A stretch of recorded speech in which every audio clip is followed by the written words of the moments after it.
sosial dan ketertiban di masyarakat. Ikutin terus yuk tugas kami. Nah guys, rekan kelompok aku lagi pada nyari materi dan ngisi PPT-nya loh. Yuk kita lihat.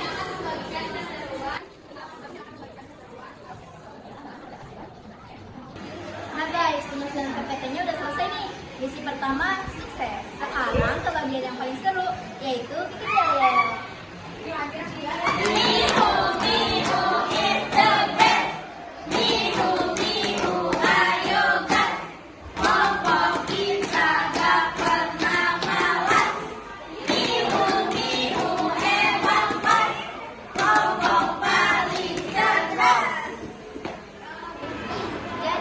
tadi kegiatan kelompok kita hari ini. Semoga nanti hasilnya maksimal dan doain presentasi kita lancar ya. Bye! Assalamualaikum warahmatullahi wabarakatuh. Waalaikumsalam warahmatullahi wabarakatuh. Perkenalkan kami semua dari kelompok 3. Saya Rina Fakulia. Saya Anita Sari. Saya Satya Rahman. Saya Nia Ramadhani. Saya Nurul Laila. Saya Nurul Mufiani. Dari Pelajaran. Dan saya Adi. Kami akan mempresentasikan tugas PPHR ataupun topik yang kami angkat, yaitu norma sosial dalam keterlibatan di masyarakat. Sebelum kami presentasi, kami akan menjawab terlebih dahulu.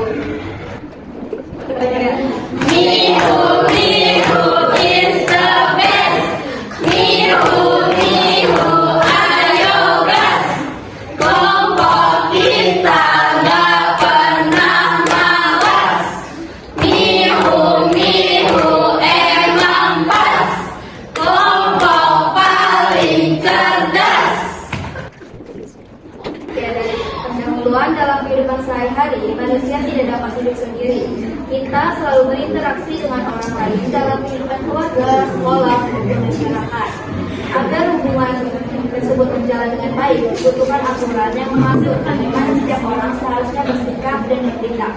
Aturan-aturan tersebut disebut norma sosial, yaitu pedoman hidup yang disepakati bersama agar tercipta ketertiban, keamanan, dan kedamaian dalam masyarakat. Norma sosial membantu kita membedakan mana perilaku yang benar dan salah, pantas dan tidak pantas. Namun, pada kenyataannya masih banyak pelanggaran norma yang terjadi, seperti membuang sampah sembarangan, melanggar lalu lintas, atau mengganggu ketenangan di lingkungan tempat tinggal. Hal-hal seperti ini dapat mengganggu ketertiban dan keharmonisan masyarakat. Oleh karena itu, penting bagi kita untuk memahami dan menaati norma sosial agar kehidupan bersama menjadi tertib, aman, dan damai. Dengan adanya norma sosial, setiap orang punya batasan dalam bersikap.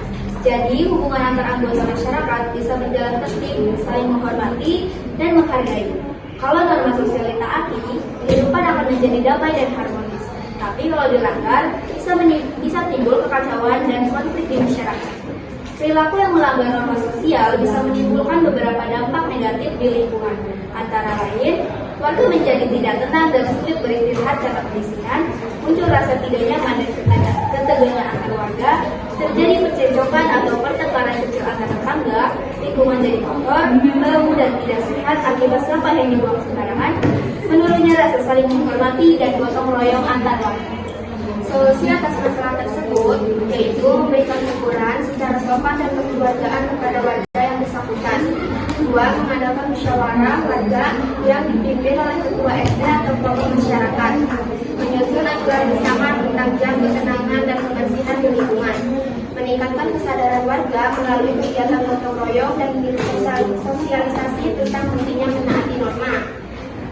Jika masih melanggar, warga bisa melaporkan secara resmi kepada pihak RT atau RW atau aparat kelurahan untuk diberikan peringatan tegas.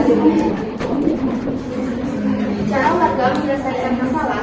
Warga di lingkungan saya menyelesaikan masalah tersebut dengan cara bermusyawarah dan mufakat.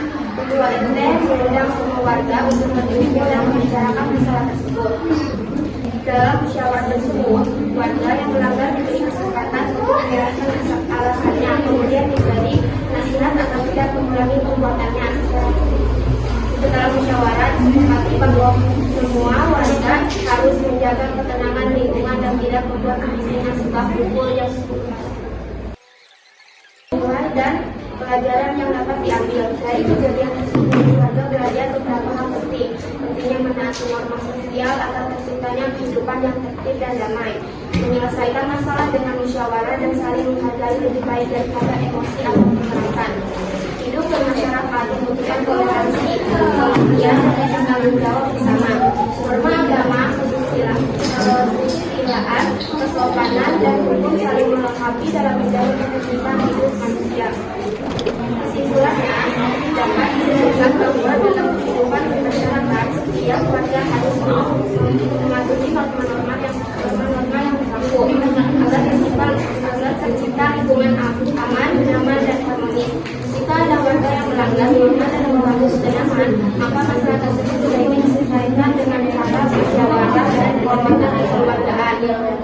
Syarat tingkatkan kesadaran masyarakat agar lebih memahami dan mematuhi norma sosial yang berlaku. Peran keluarga dan sekolah penting untuk menanamkan nilai-nilai norma sejak dini. Pemerintah dan tokoh masyarakat perlu bekerja sama menjaga ketertiban melalui sosialisasi dan penegakan aturan. Setelah individu hendaknya menjadi contoh yang baik dalam berperilaku sesuai norma sosial. Tingkatkan rasa peduli dan gotong royong karena ketertiban masyarakat tidak bisa terwujud tanpa kerjasama semua pihak. Sebelum kami tutup presentasi, adakah yang mau bertanya? Akan dia. Perkenalkan, nama saya Gia Desiana Dwijaya dari kelompok 2, izin bertanya. Contoh norma sosial dan ketertiban di masyarakat. Contoh norma sosial dan ketertiban di masyarakat pada SMK Negeri 8 Kabupaten Tangerang itu apa?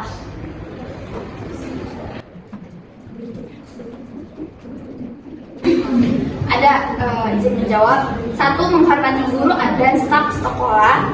2. Berpakaian rapi dan sopan sesuai aturan.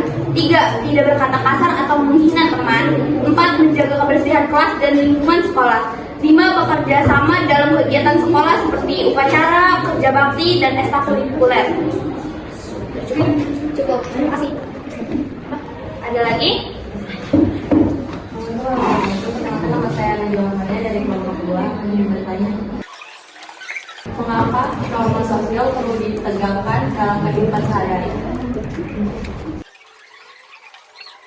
Menjawab. 1. Menciptakan keharmonisan, menghindari konflik, membangun kepercayaan, mengatur perilaku, menciptakan lingkungan yang kondusif. Apakah cukup? Silakan Devi. Ada berapa norma dalam kehidupan sehari-hari?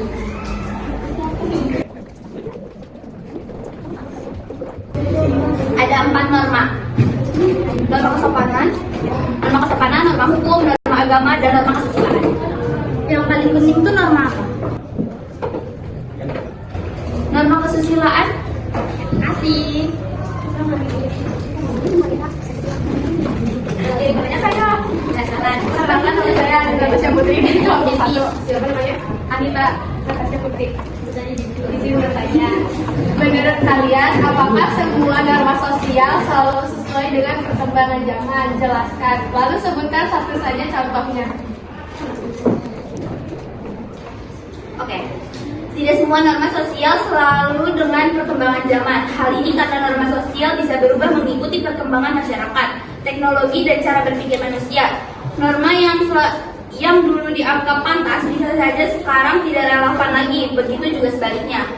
Contohnya, dulu berpakaian harus sangat tertutup dianggap sopan. Sekarang pakaian lebih beragam dan menyesuaikan situasi, seperti santai atau formal.